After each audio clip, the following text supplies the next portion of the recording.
A single dad rents a room to a crying homeless girl, not knowing she's a millionaire CEO's daughter. I'm not asking for a handout. I just need somewhere to sleep tonight. Luke froze mid-step, rain dripping from the brim of his worn baseball cap, his boots squashed on the wooden porch of the weather-beaten house he'd called home for 5 years. The voice came from the shadows, soft, shaky, but holding on to something like dignity. He turned toward it. Curled up beneath the porch overhang sat a young woman, maybe 22, soaked through. Blonde hair clung to her cheeks, and she hugged a scuffed black suitcase tightly. She was trembling, not just from cold, but something deeper. Fear maybe, or sheer exhaustion.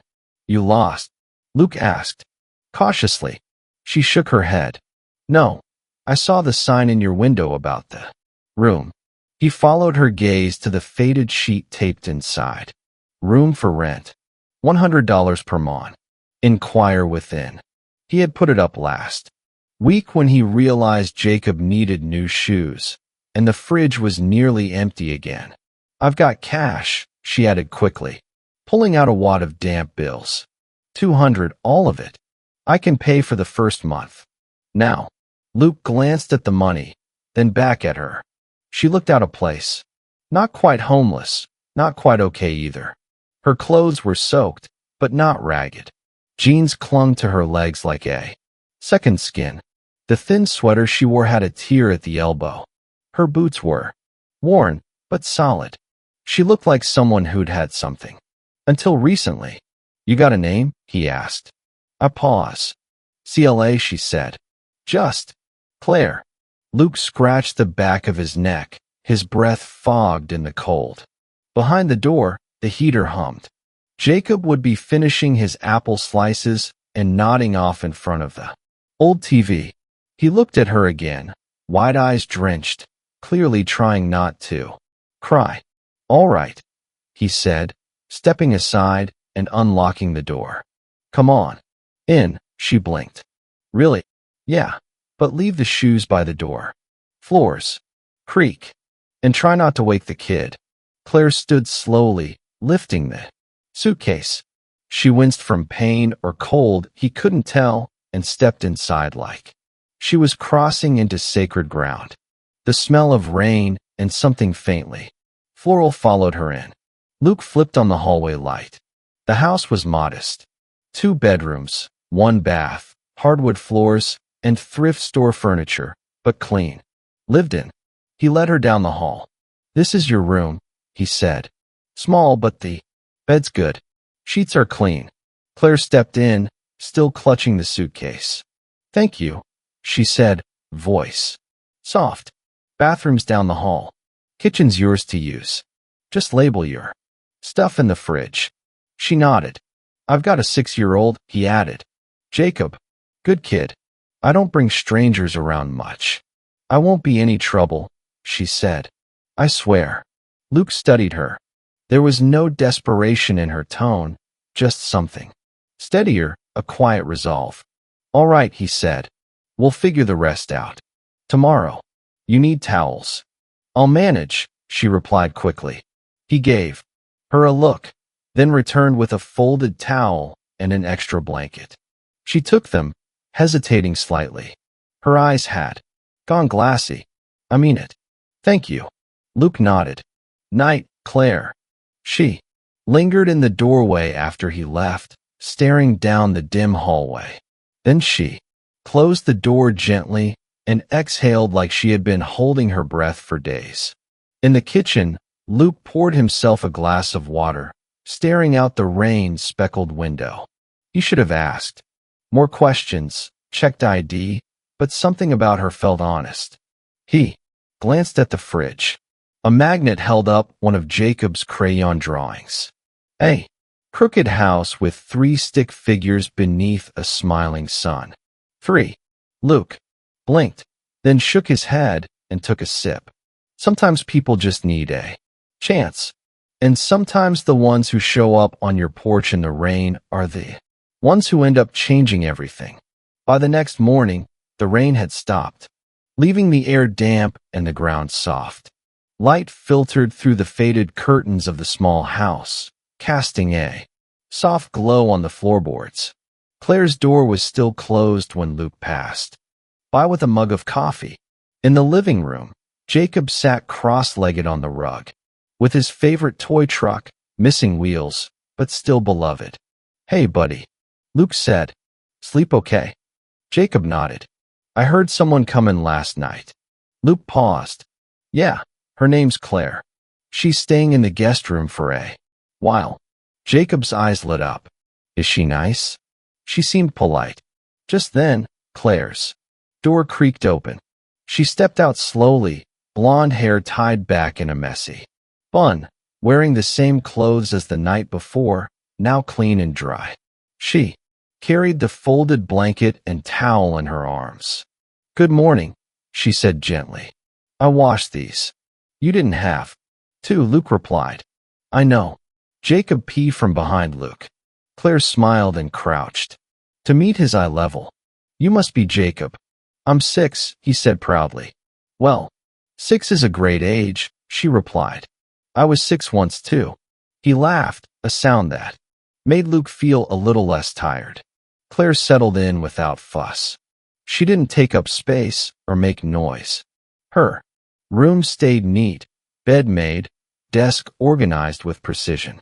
At first, Luke thought she was afraid of being kicked out, but it soon became clear that's just who she was. She washed dishes without being asked, wiped counters, took out the trash. When Luke came home late, the kitchen light would still be on, a plate in the fridge with a sticky note. "Eat before you fall over." Jacob adored her. At first, he called her Miss Claire, but that didn't last long. One evening, she helped him fold paper cranes. Her fingers moved with quiet grace, forming perfect shapes. "You're good at that," Luke said. From the doorway, Claire smiled. "I had a lot of time alone growing up. Folding paper was quieter than talking." That night, she read from The Secret Garden, a book Luke didn't know was still in the house.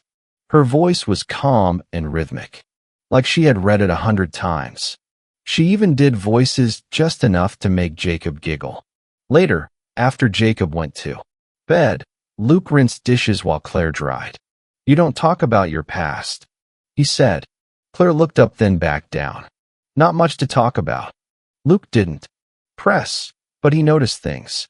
Her hands steady, refined, like someone who once took ballet or piano. The way she always crossed her ankles when she sat.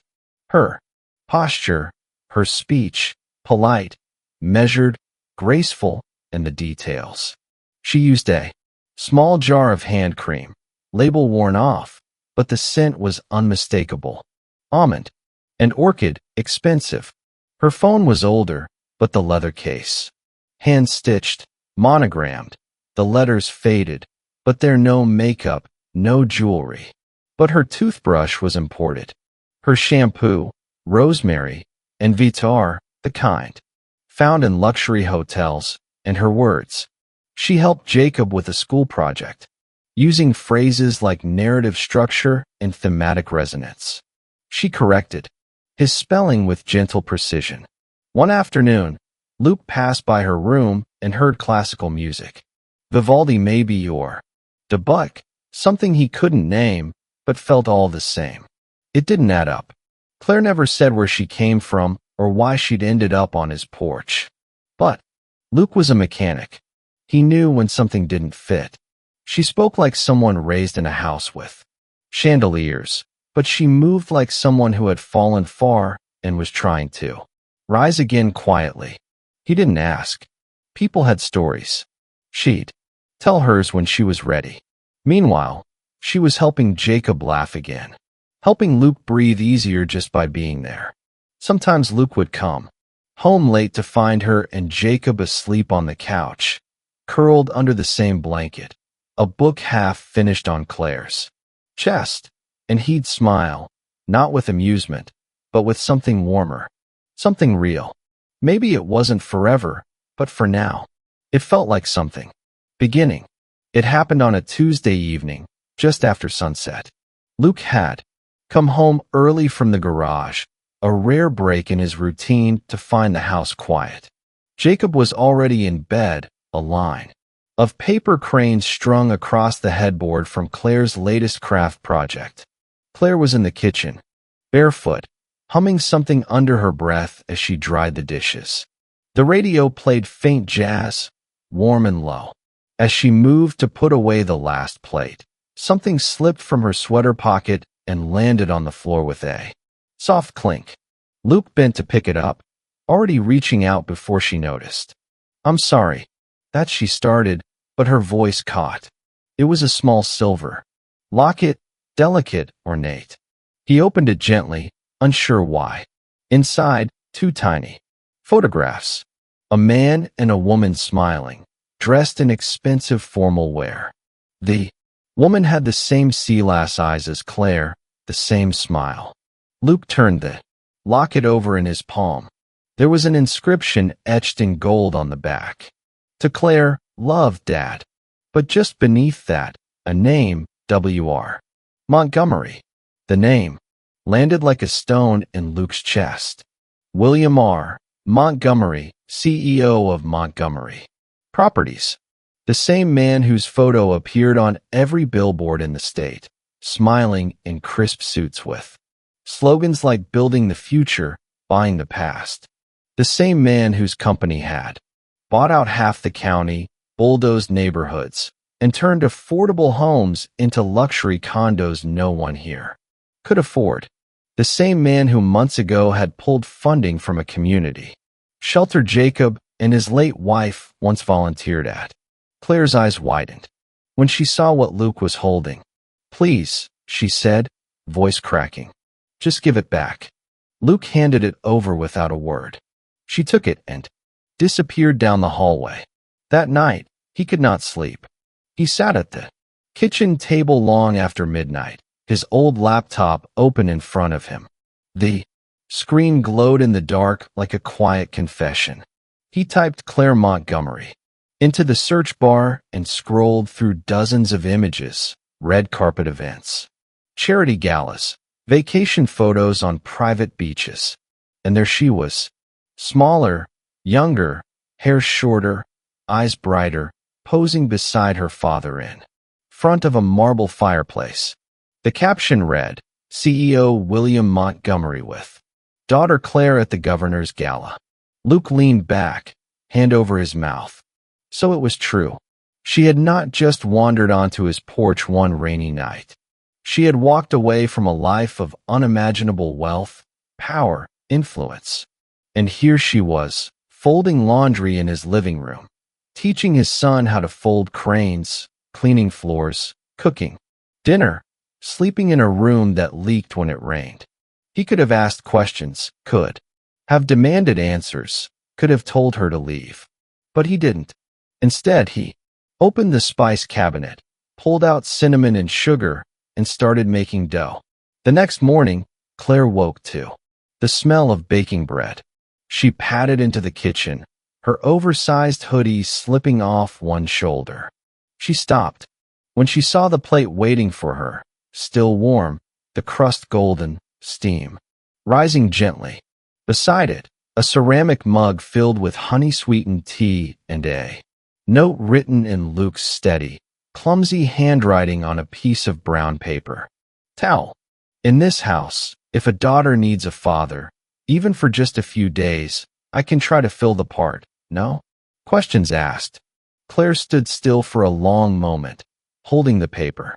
Then she sat down, tore off a corner of the bread, and ate it slowly, quietly, tears slipping down her cheeks and disappearing into her lap. Upstairs, Jacob stirred awake, calling her name. She wiped her eyes, folded the note gently, and tucked it into the pocket of her hoodie right next to the locket. That morning, she didn't run. She stayed. The house was quiet again. It had been 3 days since the locket incident, and though Claire and Luke kept moving through routines like nothing had happened, something had shifted. Claire no longer avoided his eyes, and Luke no Longer questioned the elegant details that didn't match her supposed story. It was Jacob who finally bridged the silence. One rainy afternoon, he came home muddy and frustrated because another boy had made fun of his shoes. Claire knelt down to untie his laces, wiping the grime from his ankles with a warm towel. Her voice was soft but firm. "You're not what you wear, Jacob. You're what you do for others." He looked up. "Is that what your dad told you?" She hesitated, froze just for a second, then, quietly, "No, it's what he forgot." That night, while Jacob slept curled up with a paper crane in one hand, Claire sat at the kitchen table long after Luke had finished the dishes. She nursed a mug of lukewarm tea and stared out the window, as if weighing whether the storm outside was worth walking into. Finally, she spoke. "You know who I am now, don't you?" Luke sat across from her. He didn't nod. He didn't deny it. Claire looked down at the mug in her hands. "My father is William Montgomery," she said, "CEO of Montgomery Properties. Maybe the wealthiest man in the state." Luke stayed quiet. "Men just announced the cancellation of a housing project in East Briarwood," she continued. "You've probably heard families were counting on it, but they're not just numbers to me." Her voice cracked. "My mother used to teach there. Volunteer literacy classes at the Briarwood Community Center. She loved that place. Said it reminded her of the life she could have had, the one she gave up when she married him." Luke leaned back, arms crossed, listening. Claire took a breath. "I found out he was going to demolish the whole area, not just the project, the center, too, for another luxury development, gated town. Homes." He didn't even hesitate. She swallowed. "I confronted him. Said I'd tell the press, the board, whoever would listen." He laughed. Her hand gripped the mug tighter. He said, "No one listens to a girl who's never worked a day in her life." Then told me, if I wanted to see the world, I could go play poor. She looked up, eyes bright with something between fury and heartbreak. He told me the silence between them was heavy, but not uncomfortable. I left that night, took what I could fit in a suitcase, got rained on, lost my wallet, found your porch. Luke studied her. "You haven't talked to him since?" Claire shook her head. "I don't want his money or his name. I just want to live a real life with real people." Luke rubbed his jaw. "And this is real to you?" Claire's eyes softened. "You didn't ask questions. You gave me bread and tea." Jacob smiles in his sleep again. "I haven't heard laughter in a house in years." She paused. "You fixed more in a week than my father did with $1 billion. Luke looked down, flushing slightly. "I don't need much," she added. "Just a place where I don't have to pretend, where kindness isn't transactional." She glanced around. Cracked tile, flickering light bulb, the scent of cinnamon clinging to the air. "It's not a mansion," she said, "but it's the first place that's ever felt like home."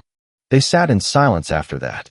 Outside, the storm rolled on, steady and relentless. But inside, something had settled. Not peace, but maybe understanding. A quiet truce between two people, carrying more than they ever meant to, choosing finally not to carry it alone. It was just after 9 when the headlights swept across the front window. Claire saw them first. She was drying a plate in the kitchen. Luke stood at the stove flipping grilled cheese sandwiches for a late dinner. Jacob was already upstairs, fast asleep, a crumpled soccer jersey still in hand. She froze, hand mid-mouth. "Motion." Luke turned. "You okay?" But Claire didn't respond. She moved to the window. Across the street, a black SUV had pulled up. Tinted windows, engine idling, definitely not a neighborhood car. The driver's door opened. A man stepped out, tall, tailored, clipboard in hand. His coat was too pressed for the muddy curb. Hair slicked, shoes polished to a mirror shine. The kind of man who didn't. Knock, he announced. Stay here, Claire said under her breath. Yeah, that's not happening, Luke muttered, already heading for the door. The knock came, sharp, confident. Luke cracked it open, blocking the view behind him. Evening, the man said. I'm looking for Claire Montgomery. Luke braced his arm on the frame. And who might you be? The man flipped open a leather wallet with sleek ID. Thomas Langley, executive aide to Mr. William Montgomery. I'm here to escort Miss Montgomery home. Claire stepped forward. Her voice was quiet but firm. I'm not going anywhere. Langley's eyes locked on hers. Claire, this detour has gone on long enough. Your father's ready to move past it, but it's time to return. There are expectations. She crossed her arms. Tell him I'm done living for his expectations. Langley's jaw twitched. Then you leave me no choice but to contact authorities. You're listed as missing. Technically, this could qualify as unlawful harboring. She's not missing, Luke said calmly. She's right. Here voluntarily. Langley narrowed his eyes. And you are Luke Bennett. Landlord. Father. The guy whose kitchen smells like grilled cheese. Also the guy you're not intimidating tonight. Claire stepped forward. Luke. But Luke held his ground, voice low and steady. You think you can show up, flash a title, and drag her back like she's some runaway socialite? Not going to happen. Langley's tone cooled. This is a family matter. No, Luke shot back. This is a control matter. She walked away from a name, and you all can't stand that she didn't come crawling back. Claire's breath hitched. Langley tried one last time. Let me be clear. But Luke stepped onto the porch, rain misting his flannel shirt. No, let me be clear. He looked Langley dead in the eyes. She doesn't need a mansion or gold-plated initials. She needs safety, respect, a place where no one measures her by her last name. Another step forward. She doesn't need a palace. She needs to be a person. Langley faltered just slightly. Luke's voice dropped. She's home here. And unless you've got a court order or the guts to come back without hiding behind your boss's name, I suggest you walk away. Silence. Langley adjusted his cuffs. This isn't over. I know, Claire said. That's why he's afraid. Langley turned, walked to the SUV, and drove off. Luke stood there, damp, breathing deep. Inside, Claire watched him, stunned. He stepped in and closed the door. Hope you still want grilled cheese, he said, trying for lightness. But his voice cracked. Something had shifted. Claire let out a breath. Half laugh, half sob. I do, she whispered. They ate in silence, steam rising, house warm despite the storm. Outside the wind picked up, but inside a line had been drawn, not with threats, but with presence. Claire had been defended before by lawyers, assistants, security. But this was different. Tonight she was defended by someone who saw her, not her name, not out of duty, but because she mattered, not to a legacy to him. The first article dropped on a Wednesday. Not front page, not yet, but it spread fast. Montgomery Properties accused of forcing out low-income families for profit. The story exposed res zoning manipulation, quiet title acquisitions, and shady permits that led to the destruction of Briarwood's community center and public housing. But it didn't. Name Claire. Not yet. At the kitchen table, she watched the report play on the old TV above the fridge.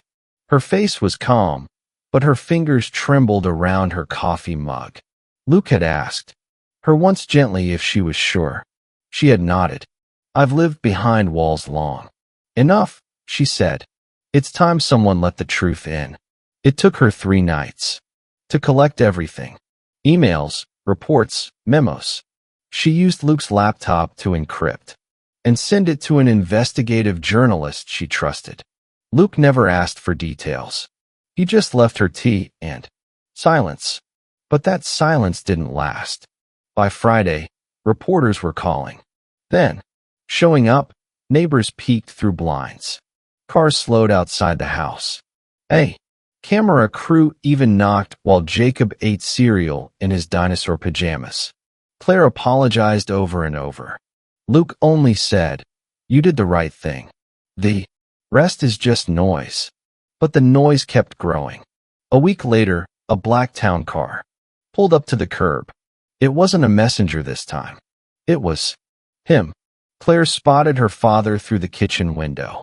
William Montgomery, in a perfectly pressed suit, silver cufflinks gleaming.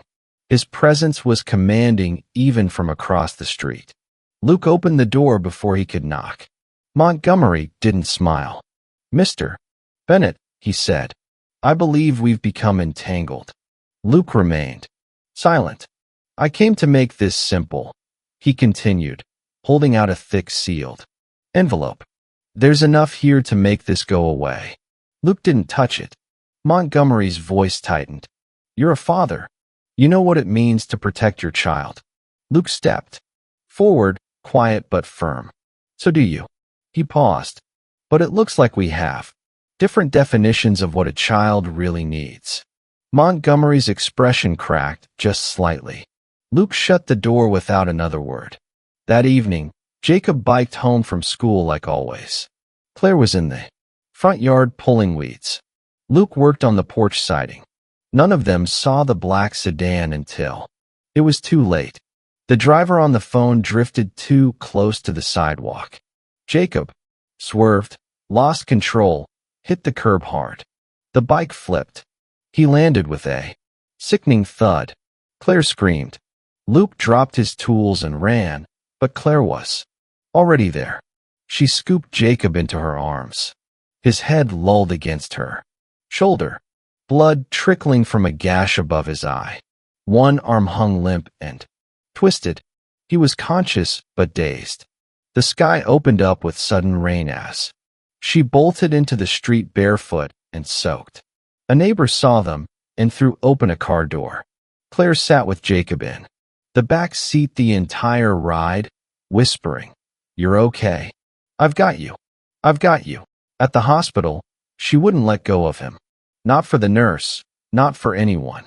When doctors finally wheeled Jacob away, Claire collapsed outside the yard door's knees, hitting the tile with a dull, echoing thud. She didn't cry out. She folded her hands, lowered her forehead, and shook in silence as if praying or pleading or simply breaking. Luke found her minutes later, drenched and pale. He didn't speak, just sat beside her and placed a steady hand on her shoulder. Behind the closed doors, machines beeped steadily. Jacob would be okay. A fractured arm, mild concussion, no internal damage, but something deeper had cracked that night. Not Jacob's bones, not just Claire's heart, something bigger. The illusion that they could stay invisible forever. Because now the fight between truth and power wasn't just a headline anymore. It had come to their street, to their doorstep, and it had nearly taken their child.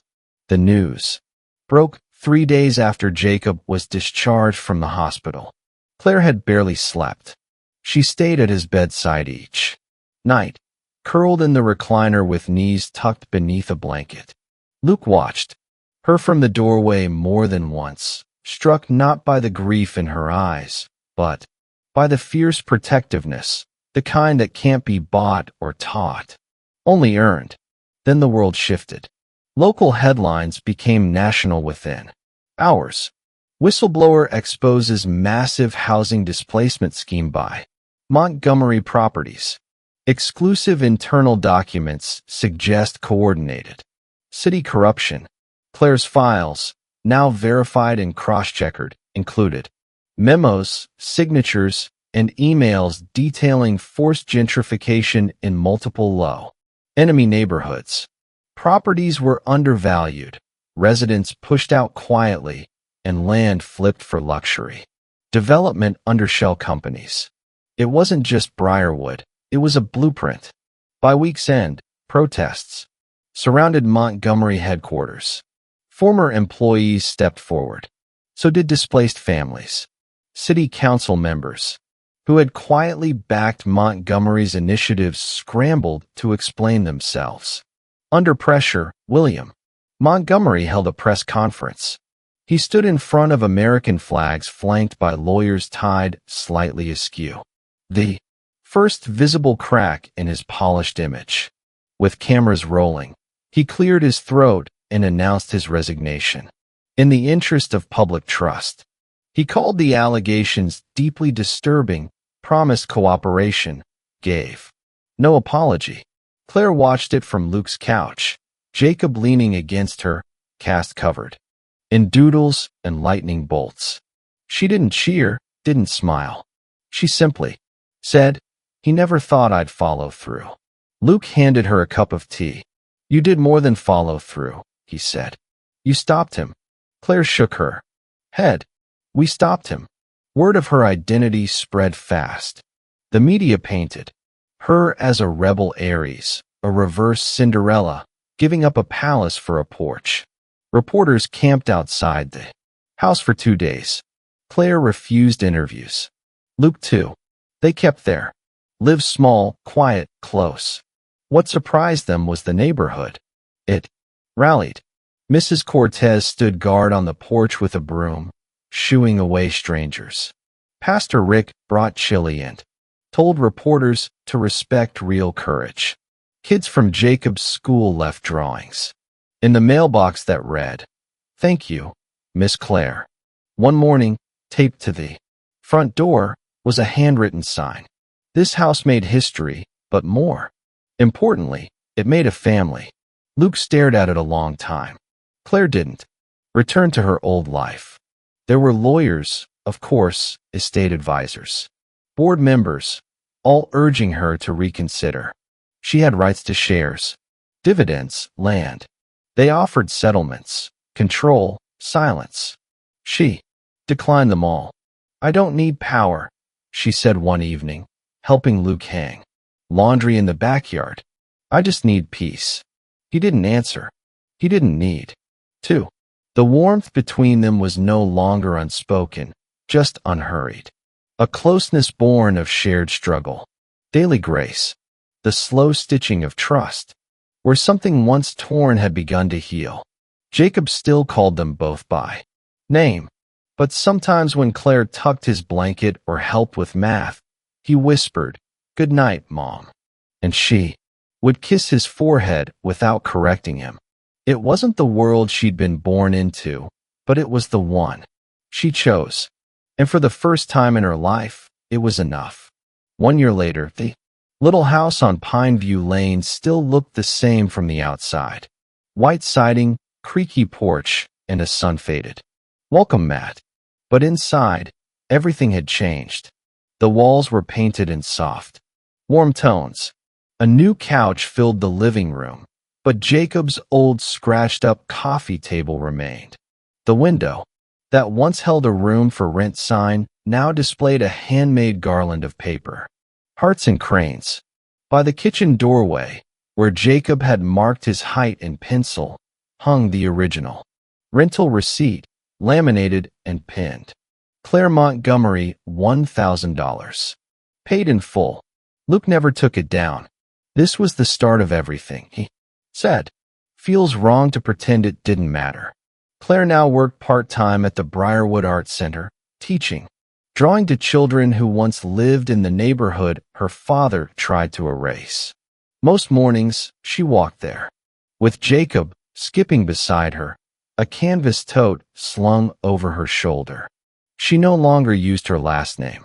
To the town, she was just Claire, the one who baked cookies for council meetings, helped paint murals, and read to first graders even when she was off duty.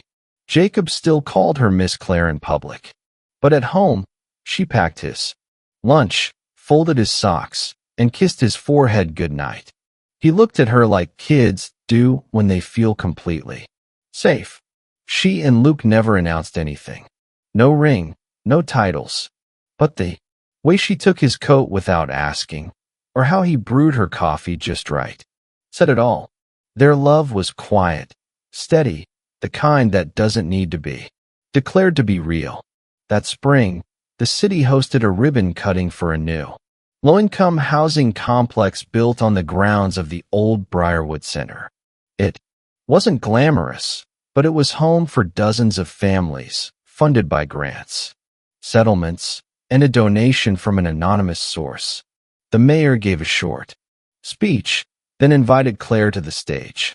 He wore a simple blue dress, the one from her mother's memorial, and her hair was tied back with a ribbon Jacob had picked out.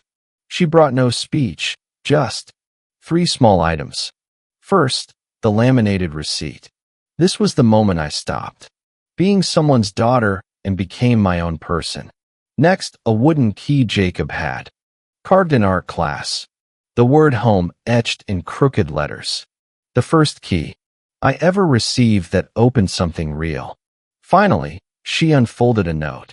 A letter from Luke left under her tea mug the morning after Jacob's accident. She read it aloud. If you choose to go back to that world, I'll understand. But if you choose to stay, I'll build one more room onto this house.